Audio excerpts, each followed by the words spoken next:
मध्य प्रदेश सरकार का आज बजट पेश हुआ है। एक तरफ विपक्ष कह रहा है कि कुछ नहीं, निबंध पेश किया है मध्य प्रदेश सरकार ने, और दूसरी तरफ महिलाओं की सुरक्षा की बात करी जा रही है।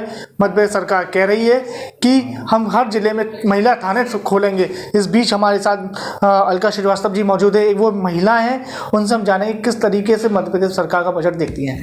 मैम, किस तरीके से मध्य प्रदेश सरकार का बजट देखती हैं? सिर्फ कोरी घोषणाएं।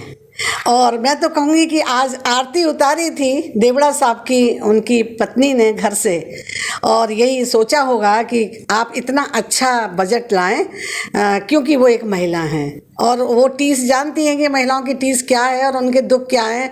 और रसोई से ही सब कुछ परिवार शुरू होता है। किचन है, खाना है, भोजन है, और गृहिणी जो घर चला रही है उसी से सब सारा कुछ तंत्र शुरू होता है। अगर तंत्र में इस तरीके की चीज़ें होंगी जो गृहिणी मजबूर हो जाए कि उसे ये देखना पड़े कि आज गैस का सिलेंडर हम चलाएं तो वो 1000 रुपये का एक सिलेंडर हो गया, अगर हम बिजली से हीटर से खाना बनाएं तो बिजली प्राइवेटेशन हो गया, आज हम अगर हम लकड़ी से जलाएं तो लकड़ी बैन है, वो भी उपलब्ध नहीं है। तो चौका चूल्हे में वो कहाँ से कैसे क्या लाए। और फिर उसके बाद भी अगर उसके बाद उसके घर से हम सब काम से निकलते हैं, लोग उस परिवार काम से निकलता है, बच्चे स्कूल जाते हैं तो उनको भी ऑटो का पैसा देना पड़ता है, बस का खर्चा उनको उनके फीस के साथ इंक्लूड होता है।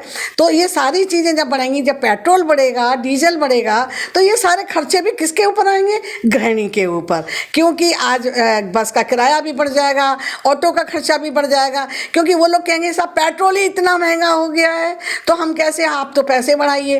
तो आखिरकार वो कहाँ से लाएगी? वो कहाँ से अपनी जेब से, जेब ही जब उसकी ढीली हो गई, कुछ नहीं बचा, तो कहाँ से लाएगी? सरकार से उम्मीदें थी लेकिन उन्होंने कोरी घोषणाएं की, उन्होंने कुछ भी सामने महिलाओं के लिए नहीं लाया, उन्होंने एक बात भी महिलाओं के हित की नहीं की, एक बात भी ऐसा नहीं सोचा कि आखिरकार हम रसोई तक नहीं पहुंचेंगे तो हमारा वोट बैंक या हमारी महिलाएं जो द्रवित होंगी तो क्या हम सफलताओं की ओर बढ़ेंगे। हमारा शासन से यही सोचना था कि शायद वो कुछ हम लोगों को देंगे, लेकिन ना तो सुरक्षा के नाम पर कोई, जो कहा जा रहा है कि हम घोषणाएं कर रहे हैं कि साहब घोषणा हर जिले में महिला थाने होंगे, तो क्या ये हम जब भी घोषणाएं हुई हैं उसमें ये बात आई है, तो जितनी बार बजट पेश हुआ है उसमें यही बात आई है, तो क्यों नहीं महिला थाने खोले गए? क्योंकि उनके पास भर्ती ही नहीं है, उनके पास महिला स्टाफ ही नहीं है, कहाँ से वो करेंगे? तो कर्ज में जब सरकार डूबी है तो वो सरकार कैसे सरकार चलाएगी, कैसे जनता के हित का सोचेगी? ये समझ से बाहर है हमारे गृहिणियों के, हम परिवार के लोगों के, और हम महिलाएं चाहते हैं कि सरकार इसके बारे में विचार करे, अन्यथा महिलाओं का बिगुल बजा तो काफ़ी परेशानी का सामना करना पड़ सकता है सरकार को।